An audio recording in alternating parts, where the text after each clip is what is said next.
अरे तन्नू किथे ही तोखे मां चयो त सही 8 बजे तक मुंहिंजो टिफिन तयार करे छॾी। तोखे पतो कान घर में के निकिरणो आहे त माण्हू टाइम ते टिफिन तयार करे छॾे। वठो वठो बस तयार थी वियो टिफिन। हल मां हलां तो। ठीकु आहे। ॿुधो 14 ऐं 15 जून जो श्री सिद्ध गुरु बाबा ठाकुर नाथ जी वर्सी जो मेलो आहे तो याद रखजो। कम त छुट्टी वठणी आहे, सेवा करनी आहे, मेले में भी हलणो आहे। पागल आहीं छा? हिन वक्त छुट्टी न करबी आहे, हिन सीजन जो टाइम पियो हले। ही वट भंडारे में विझी अचिजा। तो छा था सोचो गुरुअनि जा दर ऐं भंडारा पंहिंजे पैसनि सां था हलनि? अरे गुरुअनि जी ताक़त जी ॼाण करो। गुरुअनि त पाणीअ में पूरियूं तरे छॾियूं हुयूं।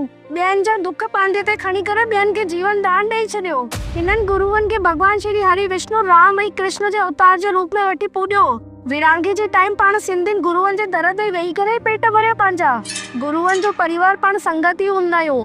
पंहिंजो फर्ज़ आहे पाण गुरुअनि जे मेले में वञी करे सेवा करे गुरुअनि खे ख़ुशि कयूं। जॾहिं असांखां काई ग़लती थी वेंदी आहे त असांजा गुरु भगवाननि खां लड़ी करे बि माफ़ी घुरी असांजा कार्ज सिद्ध कराईंदा आहिनि। ही त मूंखे ॾाढी वॾी ग़लती थी पई।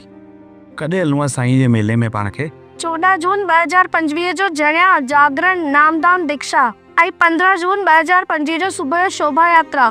उनखां पोइ मुन्नण, उनखां पोइ श्रीमद भगवत गीता पाठ जो पूरो थींदो।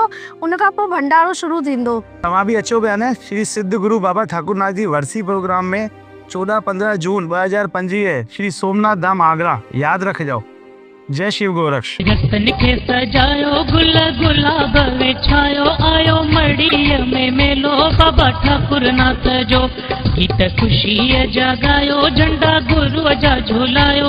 अज दर्शन पायो बाबा ठाकुर नाथ जो। रोड रतन खे